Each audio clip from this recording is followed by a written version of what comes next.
Hello, this is Mrs. Politsky, and I have notes for World History, Chapter 28, talking about the war in the Pacific Theater during World War II.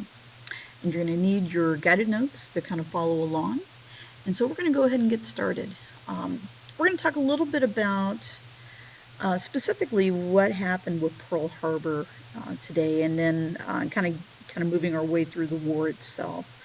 So we'll start here. And number one here, the Japanese attack on Pearl Harbor was the result of Japan's military expansion and aggression, which we spoke about in Chapter 27. They also had an alliance to Germany and Italy, part of the Tripartite Pact, and the U.S. ban on the sale of oil to Japan. Pearl Harbor, which is on the island of Oahu in Hawaii, was attacked on December 7, 1941. As a result of that, the United States then entered World War II on the side of the Allies.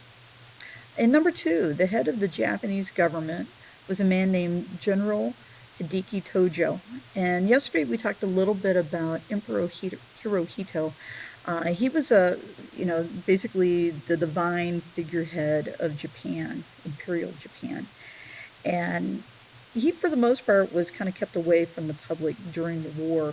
But Tojo, on the other hand, he was kind of the voice of the government, and most people in the country probably knew who he was. Taking a look at Section 2, the Allied response to Pearl Harbor.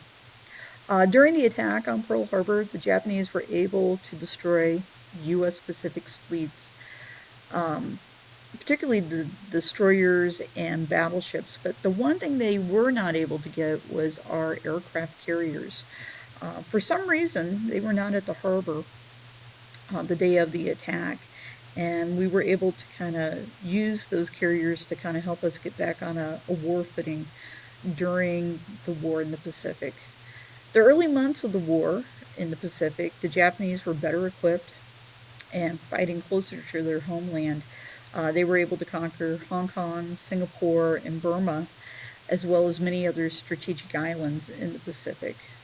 One thing that I want to mention is a group of American pilots, kind of known as Doolittle's Raiders. In the days after Pearl Harbor, a lot of Americans were wanting to get revenge on Japan. And within a few months after the attack, in the early part of 1942, the United States launched a very small-scale attack on Japan using a group of pilots known as Doolittle's Raiders. They were flying planes, mostly equipped to fly not necessarily off of carrier decks, but these planes were, at the time, kind of our longer range bombers.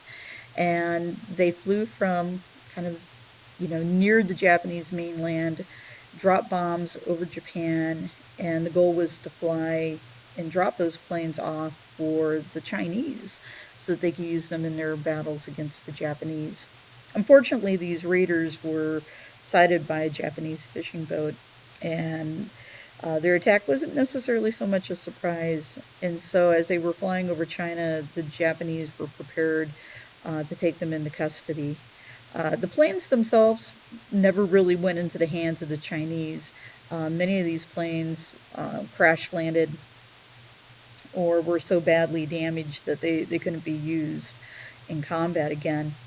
But for the most part, many of our pilots were able to survive this event and were, for the most part, able to help our country kind of get on a better war footing. Meanwhile, in the Philippines, things were not going so well. The American-held Philippine Islands were also a target of the Japanese in the days right after Pearl Harbor. General Douglas MacArthur had led American troops until the surrender in April of 1942.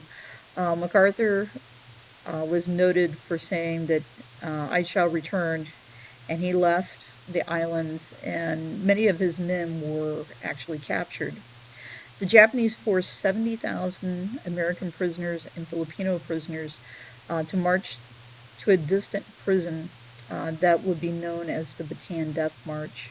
And unfortunately, many of these soldiers um, were treated harshly as a result of this. Moving on. In May of 1942, about 6 months after the attack on Pearl Harbor, the Japanese and U.S. carriers uh, first came together in what is known as the Battle of the Coral Sea, which isn't very far off the coast of the continent of Australia. This battle marked the first time that the Japanese advance had been stopped. The U.S. military had broken the Japanese secret code that was used to transmit messages, and they knew the date and location. And the fact that the Japanese were also planning an attack on the island of Midway in June of 1942. Um, One of the things that should be mentioned is in the war in the Pacific, the U.S. Marine Corps used Navajo code talkers in combat groups. And part of that was to help convey messages on the ground to different groups without the Japanese being any smarter for the fact. All right. Now, one of the things that we're talking about in class today is the idea that Pearl Harbor may not have been a complete surprise. Your fellow classmates are going to be watching a little bit of the movie Tora, Tora, Tora. But the key points are this, is that the United States, prior to the attack on Pearl Harbor, had actually broken the Japanese secret code. And we were able to decipher a lot of their messages before they actually got into the hands of the Japanese ambassador in Washington. Uh, on the morning of December the 7th, we had actually spotted and attacked a handful of Japanese submarines.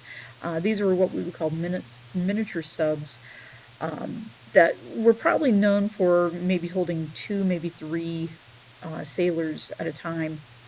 But these attacks came 3 hours before the attack on Pearl Harbor, so we're talking like maybe 5:30 in the morning.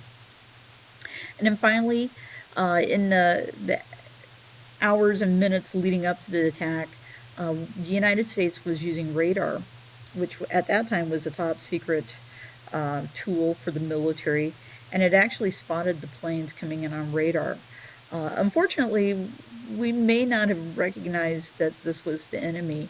The morning of the attack, there was a large squadron of airplanes that was actually coming in from the mainland United States, and I think those men that were operating the radars maybe mistook the Japanese airplanes for that squadron that was coming in. All right, taking a look at number 6. Allies, the United States and the British, for the most part, implemented the strategy where we would skip over Japanese strongholds to capture weaker targets. This actually was known as kind of leapfrogging, or AKA island hopping. And the idea was so that the United States and the British wouldn't necessarily have to attack every single island that the Japanese were holding. This strategy would cut the Japanese strongholds off from their supplies and eventually making them weak and making it easier for our troops to take prisoners. For 6 months, the American forces fought the Japanese in the swamps and jungles that covered the island in the Battle of Guadalcanal. The Japanese fled this island in February of 1943. Japan also used kamikazes, and this resulted in the sinking of dozens of Allied ships during the closing years of the war. In a sense, this is kind of like a smart bomb. Unfortunately, the smart bomb, not guided by computers but guided by humans. Many of the kamikaze pilots were very young. We're talking about the ages of maybe 14, 15, or 16 years of age, with not a lot of training. Last part here under Chapter 28, the end of the war. In the Pacific, the Allies continued their island hopping strategy to attack major islands that the Japanese held by air. In February 1945, the Allies landed on the Japanese-held island of Iwo Jima. This is probably most noted for the flag raiser photo that you see down here. Yes, roughly nearly 7,000 Americans and 19,000 Japanese soldiers died in this battle. But as a result of it, we gained a very good strategically located landing strip for our aircraft. Moving onward, in the Battle of Okinawa, Okinawa is, pardon me, an island that is probably the southernmost point of the Japanese mainland. Roughly 12,000 American soldiers and nearly 100,000 Japanese, primarily civilians, died in this battle. Most noted were a lot of the Japanese civilians that committed suicide by jumping from the cliffs. Many of them had heard propaganda that basically said that the United States would, kill them and do brutal things to them and their children, and so they opted to commit suicide instead. On August the 6th, 1945, the United States dropped an atomic bomb on the city of Hiroshima. The Allies would repeat this again on August the 9th when they dropped an atomic bomb on the city of Nagasaki. One of the things that we didn't know as a result of dropping these atomic bombs is the full implication of what nuclear or atomic power could do to those people who were in harm's way. And there were many people that were severely burned, if not died, in the initial attack. There are stories, and this is going to get a little grotesque, but if you look at this photograph that I'm going to use running my cursor over, um, many of these individuals were burnt so badly, and if you can imagine a very bad sunburn, but so bad that it would burn a layer of your flesh off your body, those are the kind of injuries that some of these Japanese civilians um, had when they came in to receive medical treatment. Many individuals exposed to fallout reported weird forms of cancer in the years after that.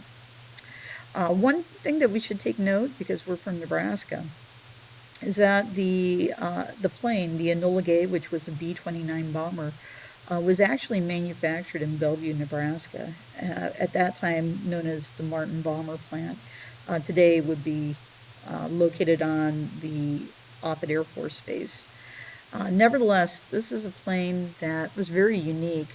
The pilot, Paul Tibbets, that you see here kind of looking out of the cockpit, him and his crew, they came to Bellevue to personally pick up this aircraft. This aircraft, unlike some of the other B-29 bombers, uh, was equipped just to carry one bomb, and that would be the atomic bomb that it would carry as its payload. Uh, that was not lost on these pilots and the crew. They knew that this was a very unique mission. What you see here in the photograph, this is a picture of the mushroom cloud after the bomb was dropped on Hiroshima. All right, our last slide. In number 5. After much of Europe and Asia lay in ruins, the national economies were near collapse. Millions of displaced people had to rebuild their lives, and there were a lot of concerns about the spread of communism and the Soviet forces that could be in the area. One of the things that the United States did, particularly in Asia, is that we kept a military presence there. You can see down here below, this is General MacArthur, who is signing or helping sign the surrender statement that the Japanese signed on the USS Missouri. MacArthur would stay on board and kind of lead the American troops that were stationed in Japan after the war that were kind of designated to help rebuild the country. And one of the things that he did was to implement a new constitution. And the idea was to help the Japanese rebuild their trade, their economy. And as a result, they were able to keep communism away from the Japanese mainland.